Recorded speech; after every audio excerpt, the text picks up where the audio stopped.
Which city and time are you watching from?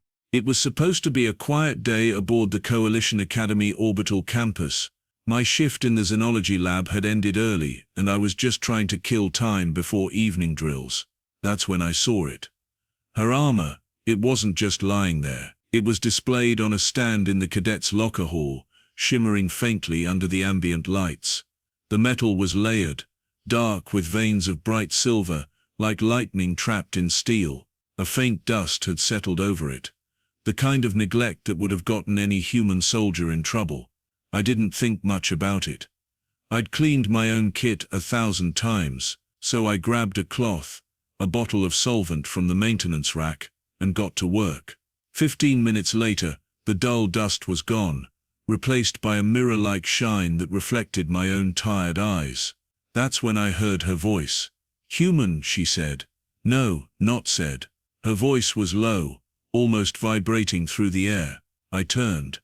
Lieutenant Jaran of the Vyrr species stood in the doorway, eyes fixed not on me, but on the armor. "Hey, Lieutenant, I figured I'd tidy this up for you." She didn't move. Her pupils, narrow slits in golden irises, locked onto the polished plates. "Do you know what that means?" I shrugged. "That your gear won't rust?" Her jaw tightened, and she stepped forward. "That was ceremonial armor. We only let family touch it." I frowned. "I'm sorry, I didn't." "Not just family, human," she interrupted, her voice now a sharp whisper. "Armor is only touched, cleaned, by someone you are prepared to fight beside until death. It is a declaration, binding." I laughed awkwardly. "Okay, but that's just tradition, right? Not actual law." Her eyes narrowed further.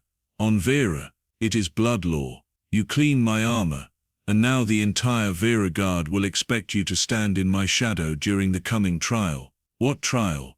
I asked. She tilted her head. "The beast hunt. In 2 days, every cadet of rank must prove their worth by hunting the Oran, the most dangerous predator in our sector." The room felt smaller.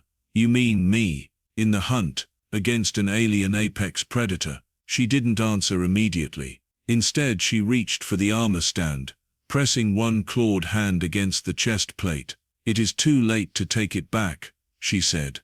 "The elders have already been notified. They will arrive tomorrow to witness the binding oath." My stomach twisted. "You could just tell them I didn't know the rule." Her expression shifted, something between amusement and pity. "You think they care? The only thing that matters now is whether you live through the trial, or die beside me." And that's when the Academy's intercom blared. "Cadet Lawson, report to Vyrr Ceremonial Hall. Immediate." I didn't know it then, but I'd just signed myself into the most dangerous 48 hours of my life. The ceremonial hall of the Vyrr wasn't just a room, it was a cathedral built for warriors. Stone-like walls rose into sharp spire-like arches, and every surface seemed carved with battle scenes. Jaran stood in the center, armor gleaming, my cleaning job making it shine under the hall's harsh white lights. Around her were 7 elders, each in robes layered with metallic threads, their faces hidden behind bone masks. The eldest spoke first, voice deep and resonant. "Human, you have placed your hands upon the armor of a Vyrr warrior. By ancient right you are bound to fight at her side in the trial of the Oran." I swallowed. With respect, I didn't know.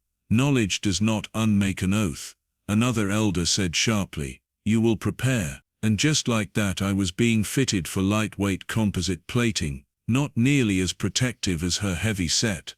But it didn't slow me down. Jaran kept glancing at me. Finally, as we were led to the shuttle bay, she murmured, "The Oran doesn't just kill, it tests. It will hunt you, play with you, before the end." "Thanks," I muttered.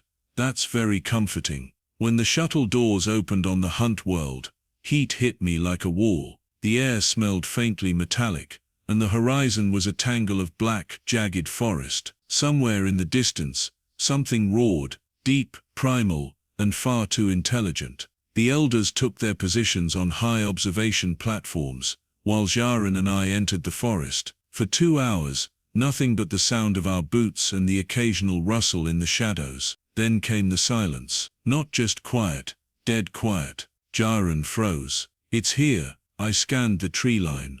Where? A shadow moved between two trunks, massive, too fast for my eyes to track. Then impact. The Oren hit Jaren first, claws sparking off her armor. She roared, swinging her blade, driving it back. I barely had time to raise my rifle before it lunged again, this time at me. I fired 3 rounds into its chest. Nothing. The thing moved like liquid muscle, its jaws lined with serrated teeth. Then I saw it, a crack in the bone plating along its neck. Not much, but enough. Jaren, I shouted, pointing. She didn't hesitate. Spinning, she drove her blade into the weak point, the Oren letting out a scream that rattled my teeth. It collapsed, twitching once before going still. The forest was silent again. Then the elders' voices rang out from above. Bond proven, blood oath fulfilled. Jaren turned to me, breathing hard. You are now my shield brother, human.